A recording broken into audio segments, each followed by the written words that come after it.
유럽 제2의 경제대국 프랑스가 지금 벼랑 끝에 서 있습니다. 정치적인 혼란하고 재정 위기가 딱 맞물리면서 말 그대로 나라의 미래가 한 치 앞을 내다볼 수 없는 상황에 빠졌는데요. 오늘 이 복잡하게 얽힌 위기의 실체를 하나하나 같이 뜯어보겠습니다. 자, 먼저 이 숫자 한번 보실까요? 3.5%.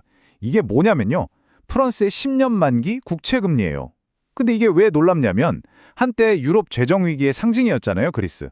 바로 그 그리스보다도 지금 프랑스 금리가 더 높다는 겁니다. 이것만 봐도 금융시장이 프랑스 경제를 얼마나 위험하게 보고 있는지 아주 명확하게 알 수 있는 거죠. 베이루 총리가 한 이 말이 지금 상황에 얼마나 심각한지 딱 보여주는 것 같아요. 이건 그냥 정권 하나가 흔들리는 차원의 문제가 아니라는 겁니다. 프랑스라는 나라 전체의 운명이 걸린 아주 중대한 문제라는 뜻이죠. 그럼 지금 프랑스가 딱 마주하고 있는 첫 번째 문제, 이른바 2025년의 퍼펙트 스톰부터 한번 살펴보겠습니다. 프랑스 경제 엔진이 지금 빠르게 식어가고 있어요. 2024년에 한 1.1% 성장했는데 2025년 전망은 계속해서 나빠지고만 있습니다. 보시는 것처럼 ING 같은 투자은행은 0.4%, 프랑스 통계청은 0.5%, 심지어 중앙은행조차 0.9%로 아주 어두운 전망을 내놓고 있거든요. 경제 성장의 동력이 거의 꺼져가고 있다는 아주 위험한 신호라고 볼 수 있겠죠. 경제도 이렇게 흔들리는데 정치 상황은 정말 한 치 앞을 볼 수 없는 안개 속입니다. 자칫하면 정부가 통째로 무너질 수도 있는 직접적인 도화선이 있는데요. 바로 예산안을 둘러싼 갈등 때문입니다.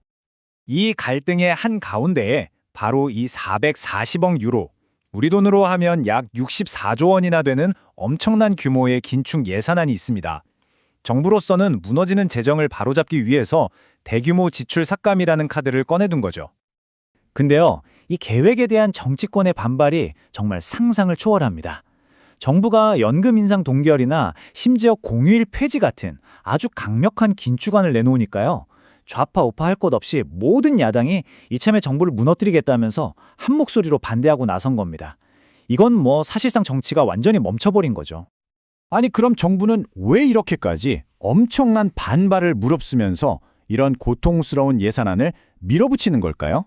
이제 이 정치 드라마의 막 뒤에 숨어있는 진짜 문제, 바로 어마어마한 재정위기 문제를 한번 들여다보겠습니다. 그 답은 바로 이 믿기 힘든 숫자에 있습니다. 3조 3,450억 유로. 2025년 초 기준으로 예상되는 프랑스의 나라빚 규모인데요. 사상 최고치를 또 경신한 이 막대한 빚이 지금 프랑스의 발목을 단단히 잡고 있는 겁니다.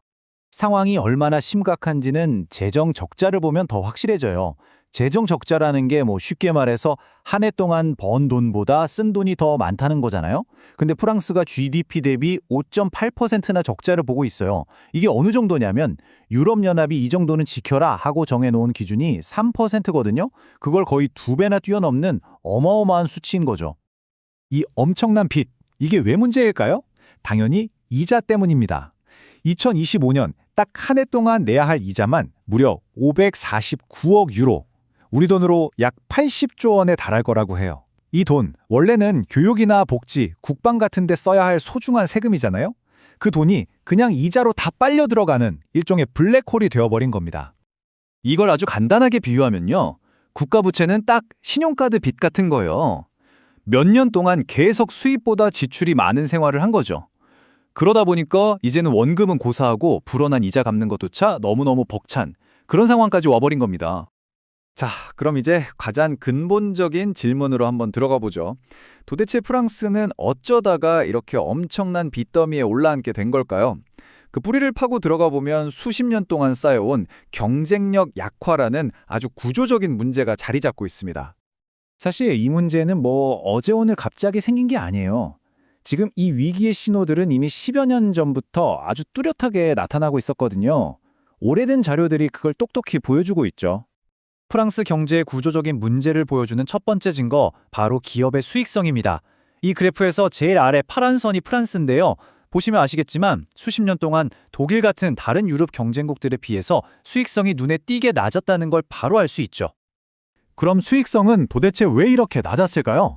여러 이유가 있겠지만 그중 하나가 바로 이 그래프가 보여주는 높은 인건비입니다. 프랑스의 시간당 노동 비용이 최대 경쟁국인 독일보다도 훨씬 높잖아요. 기업 입장에서는 돈 벌기가 그만큼 힘든 구조였다는 뜻이죠. 이렇게 수익성은 낮고 비용은 높은 구조. 그 결과는 아주 명확했습니다. 바로 수출 경쟁력이 뚝뚝 떨어지는 거죠. 이 그래프가 세계 수출 시장에서 각 나라가 차지하는 비중의 변화를 보여주는데요. 프랑스가 주요국 중에서 하락폭이 가장 큽니다. 말 그대로 세계 시장에서 설 자리를 점점 잃어버린 겁니다. 자, 지금까지 쭉 살펴본 내용들을 합쳐보면 지금 프랑스가 얼마나 심각한 공경에 처했는지 좀 감이 오시죠? 그렇다면 과연 빠져나갈 방법은 있는 걸까요? 지금 프랑스는 바로 이 악순환의 고리에 단단히 갇혀버린 모습입니다. 한번 보세요. 낮은 경쟁력이 저성장과 재정 적자로 이어지고 이게 다시 국가 부채를 늘리죠. 늘어난 빚을 해결하려고 긴축 정책을 펴면 국민들의 반발이 거세지면서 정치가 불안해지고 결국 경제 구조를 바꿀 개혁은 아예 시도조차 못하게 되는 이런 악순환이 계속 반복되는 겁니다. 프랑스 앞에 놓인 길은 딱 3가지뿐인데 보시다시피 어느 하나 쉬운 길이 없습니다. 허리띠를 더 졸라매자니 경기 침체랑 사회 불안이 걱정되고요. 그렇다고 지금처럼 계속 돈을 쓰자니 나라가 부도날 위험이 커집니다. 그럼 가장 좋은 해법은 구조개혁인데 지금처럼 정치가 마비된 상태에서는 사실상 불가능에 가깝죠.